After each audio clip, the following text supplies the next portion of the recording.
show with your host, myself, Georgeonsports. And today we are joined by Nat Coombs from the Nat Coombs Show and my good friend, Dixon from Verge and Alternative Sport.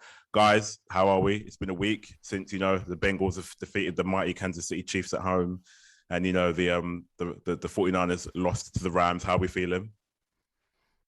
Well, I tell you what, I'm still scratching my head as to how the hell the Bengals keep upsetting the odds and shutting up the haters. And this fearless rock, it's gone beyond now this age-old, well, when it gets to the deep waters of the playoffs, it's all about experience and you can have a young and upcoming team, but yeah, they get to a championship game and you know what? They're rolling into the Super Bowl. And who would be surprised if they go all the way? I mean, I wouldn't. I know the Rams are the favorites. I would not be surprised if the Bengals parlay this into a Super Bowl. Yeah. And Dre? Yeah, I'm still in shock myself. Literally, I was feeling good about myself the week before when I got all of my predictions correct, especially with my, bandwagon team 49ers blowing everyone away. But unfortunately, they're not in a big dance. So I've got told by Hannah that I jumped off the Rams train, so I'm not allowed back on it. So I have to be full Bengals. I mean, I was with you up until that game where I just couldn't see Garoppolo getting it done. And on that lovely segue, let's talk about those two games. So Conference Championships, the Bengals are on fire. And me personally, I stay in the Flames. I've said this to Dre multiple times. I stay in the Flames and I thought the Bengals were going to pull out the win. But when you're 21-3 down and you're not Tom Brady, I think a lot of teams, a lot of people don't think that they can actually, do the impossible and pull it back. But Nat, what was your thoughts on that game? And is there any point that you thought the Bengals could actually, come back and win? It's a great point you make and a really interesting analogy because it's, and we've all got to have maybe a big dose of salt when we say this, but there are obvious parallels between Burrow and Brady in a couple of things. So I was writing a piece on Burrow for the Times, and I asked our friend, a lot of your listeners will know, the great Greg Rosenthal from around the NFL.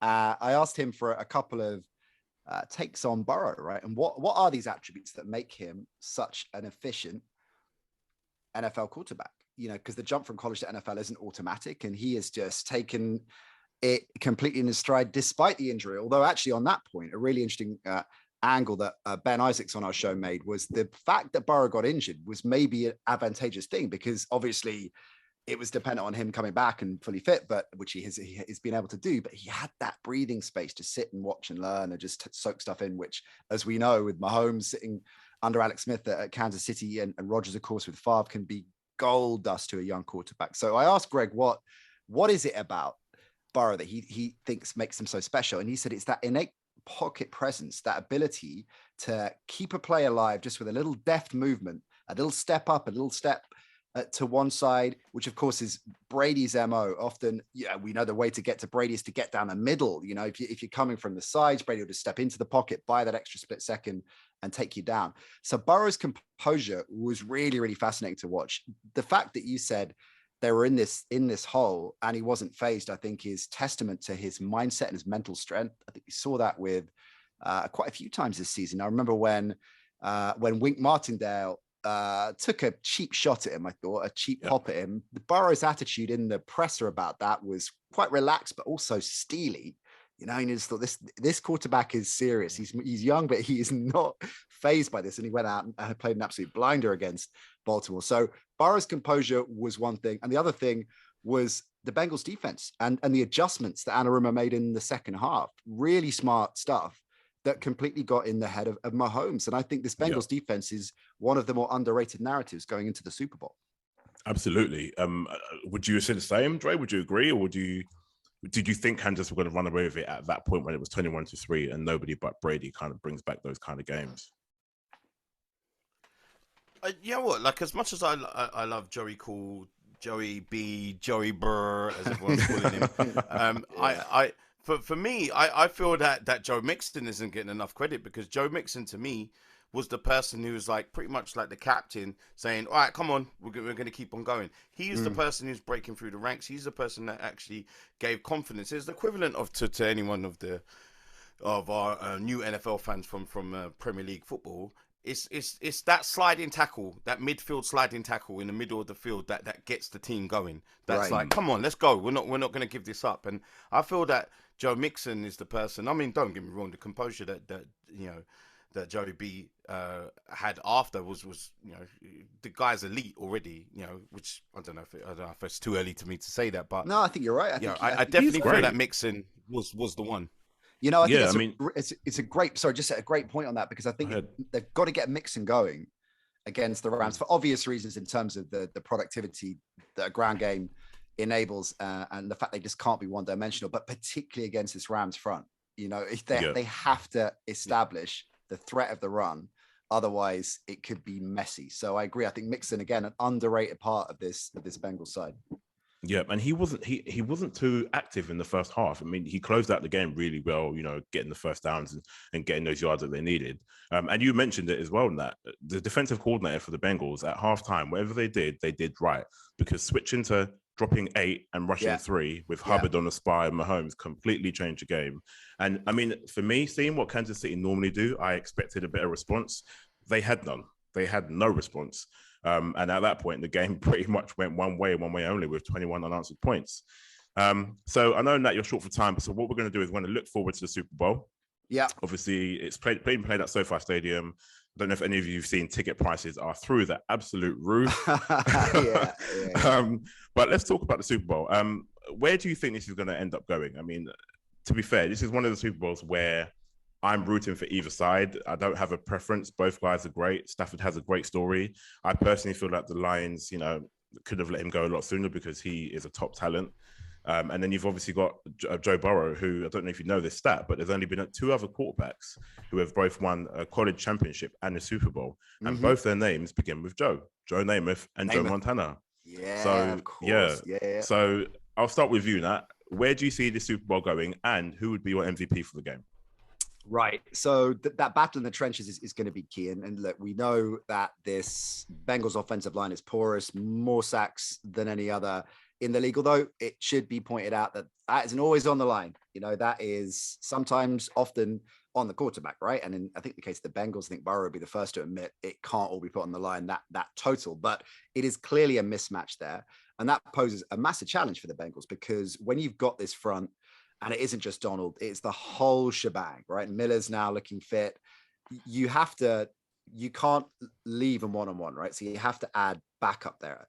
And I don't think the running backs are going to be able to provide enough, even if they're chipping away enough there. So you have to sacrifice a tight end. It changes the dynamic a little bit. So the line, they've got to work out a way of how they're going to provide support without compromising the potency of the offense. Like I said before, they've got to get the ground game going. I think if they don't do that, it could be really messy if they're asking Burrow to beat them with just his arm. If they could do both of those things, then I think it gets really, really interesting, because there's a lot of talk of, will Jalen Ramsey be on Jamar Chase? I'm not sure that's going to be that straightforward. And I think it poses all kinds of problems when you look at the versatility and the range of weapons that the Bengals have, stacking up against this Rams secondary, which is not as good as it has been in previous years, even with Ramsey in the mix there. So getting that side of it sorted for the Bengals, I think, will give them a fighting chance. But then the flip side of that, defensively, it is really, really interesting, this Bengals defense. And as you nailed it in terms of what they did at halftime or in the second half against the Chiefs, they changed it and dropped 8 in coverage. And I think that there is an innovation to Anarumo's defense, which could make it quite interesting on even as wily an old veteran as Matthew Stafford. So I think if they can get some kind of pressure going there, and this is a solid Rams offensive line as well, but they can get some pressure and confuse him with certain looks as well, and not make it straightforward for Stafford early on. So keep it tight. I think it could be interesting. And that sounds like an obvious thing whenever you're looking at any game. Well, if one team can keep close to the other, but there are certain teams in the NFL that are built and can chase games, and some teams that can't. And the Bengals have demonstrated, obviously, as recently as the AFC Championship, they're a team that can chase a game. But I think if they go into a hole against this Rams side, I think the Rams then get into shutdown mode and it's game over. So I think they've got to hold up firm, get some good solid drives rolling, just protect Burrow early on. Even if they're just knocking 3-point, couple of field goals on the board, don't panic, hold firm, get into, deep into the second quarter, keeping it tight, then it's game on. I think if they go into an early hole, it could be messy for them. Well, you heard it here. Dre, before we come to you, we are going to have to let Nat go. But before we do that, Nat, if you can let people know where they can find your award-nominated American football show. Oh, thanks, man. Yeah, the Nat Coombs Show, available on all good podcatchers. And I'm sorry this was a flying visit. I've got to go and do that show, and I've got all good. The BBC gig on Sunday, and there's a lot going on this week. But let's, in the off season, get together and do a lot longer chat. And you got to come on my show as well. So we'll take care of that in the off season. Deal, absolutely. It's been a pleasure, Nat. Thank you very much. We'll speak soon. Thanks for having me, guys. Take care. Take it easy. See you, Dre. Take care, man. See ya. See you later. So, Dre, Super Bowl. Let's talk Super Bowl. You and I have this discussion many times before, and I don't know about you, but I'm still staying in the flames. I'll come to my pick slightly later, but tell me, where are we heading? Are we going Rams, Stafford, the whole story? Rams going all in with no draft picks. They haven't had a first round draft pick in years, and they don't have one until 2024. Or are we going down the Bengals way with Joe Burrow? The stat that I mentioned earlier, he'll become the third QB to win both the college championship and the Super Bowl. And, doing everything for the jungle that are the Bengals fans here. Where do you see this going? I mean, short and sweet. I think everyone's kind of focusing on, Burrow, and what he can do, and I just think that they're going to shut him down. I just think that the Rams defense is going to step forward. This is going to be very similar to last year with Tampa Bay's defense, just shutting Mahomes down and just harassing him. So it wasn't actually, obviously I know Brady got the ticker tape, but it was the defense that actually won that game and shut Mahomes down. So it will be the same thing when it comes to this particular game, because if you look at, obviously Von Miller is desperate to be able to show he's still got it. Obviously Floyd is a serious threat, but then most of all, Aaron Donald had to sit there and watch his team get blown away. A couple of years ago or so. So it's just like at the end of the day is that I just think that if we're talking about like who's more desperate to win this thing, it is the Rams. This is it. This, maybe they may got one more season out of this, but this is it before the team gets blown up. Yeah, they have to do it. Yeah, the thing is, I do agree because, and again, we've spoken about it before with yourself, with Hannah, who we know is a die-hard Rams fan. When you put all your eggs in one basket, it started with them. They obviously traded for Ramsey some years ago. They even brought in Eric Weddle for backup for safety as in the safety position. But when you put all your eggs in one basket, you go for Von Miller, you go for OBJ, who, by the way, is looking lights out. So for anybody who thought he was washed, is clearly incorrect.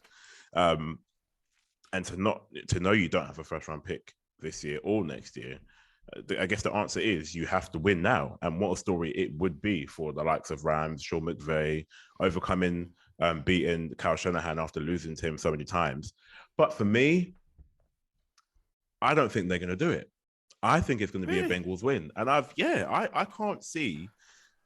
Don't get me wrong. The Rams have multiple weapons. You pick your poison. Cooper Kupp, who scored 2 touchdowns against in the game last week of the conference championships. But you also have OBJ. Don't forget the guys like Tyler Higbee, tight end who can slot up the middle, who guys kind of forget about. And then you mentioned their stout defense in the likes of, you mentioned them, Floyd, Gaines, or Miller, and Aaron Donald. Donald, by the way, who you would think, he's dying to win that ring. But on the flip side, Joe Burrow and the Cincinnati Bengals are a second half team. And from what we've seen from the LA Rams, they tend to give away points, especially when they're up. I mean, you look at the Bucs game. Bucs hardly had any weapons. All their guys are out injured. Yet they pretty much handed the game back to the Bucs and nearly lost.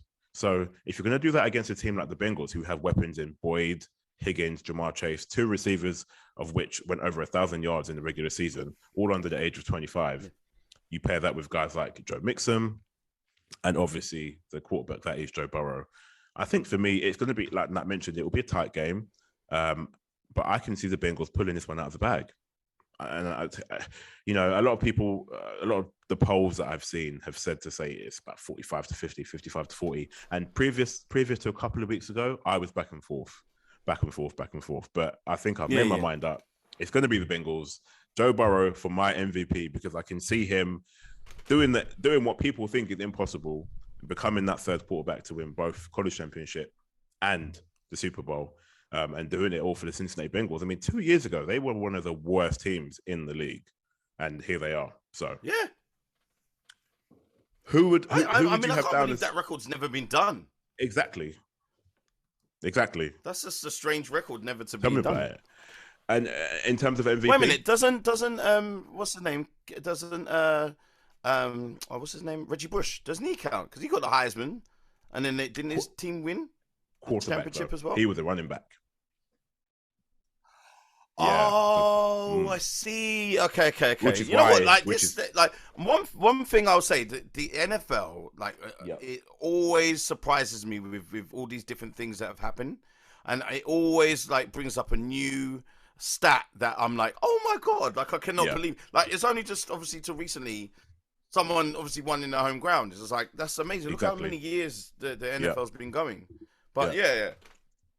The Bucks did Oh, it. did you say about the MVP? Yeah, MVP. So, like you just mentioned one of the other stats. The Bucks did it last season, playing the Super Bowl in their home stadium, and now the Rams are doing it. Although technically, the Rams are listed as the away team, so the Bengals are actually the home team. I don't think it will bear that much difference. But like you say, we'll go on to the MVP. Who do you reckon will come out as MVP? Traditionally, it goes to the quarterback. That's not always the case. In my stance, I've gone with Joe Burrow because I think he'll be able to pull it out of the bag. But who are you going with? I'm thinking I'm gonna go with Aaron Donald. Oh man, can I give you a choice of two, or do I have to stick with the one? You can shout out another, but you have to got to pick one.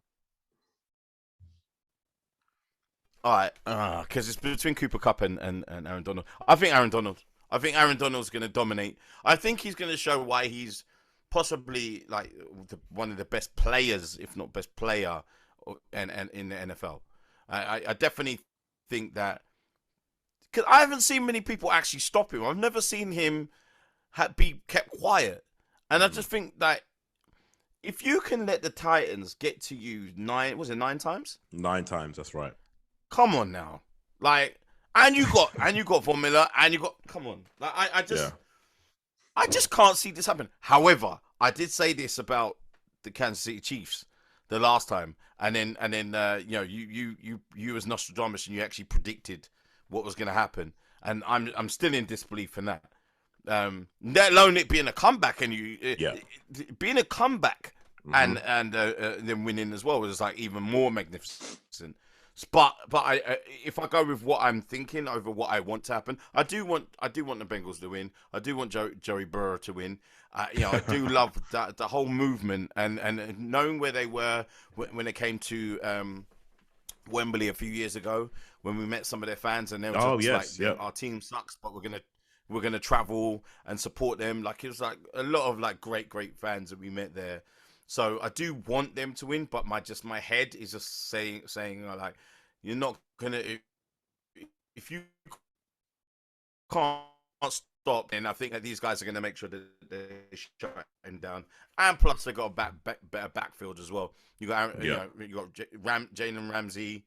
Come on, like, this is going to be food and drink. They got a lot of weapons in defense, but I think that it will be won by that. And more times than not, it's actually the defense that wins the actual game. The game's a non-event usually. It's never like, bar the Falcons and the Patriots, it's never like a high-scoring game. Well, okay, so Dre's going with the Rams and Aaron Donald, and I am sticking with my guys, the Bengals, staying in the Flames. My MVP would be Joe Burrow. You heard it here first on Georgeonsports. We will be back soon for another episode, and we'll definitely catch up after the Super Bowl to see how it actually does turn out. For those who are looking, finding out where to go, I believe we'll be at the Hard Rock Cafe, Piccadilly Circus in London for a huge Super Bowl party. So if you haven't got anywhere to go, definitely come down. I will be there. Dre will be there, and some others too. Dre, thank you for coming on the show. It's been a pleasure as always, bro. You know the deal. And we will see you all soon.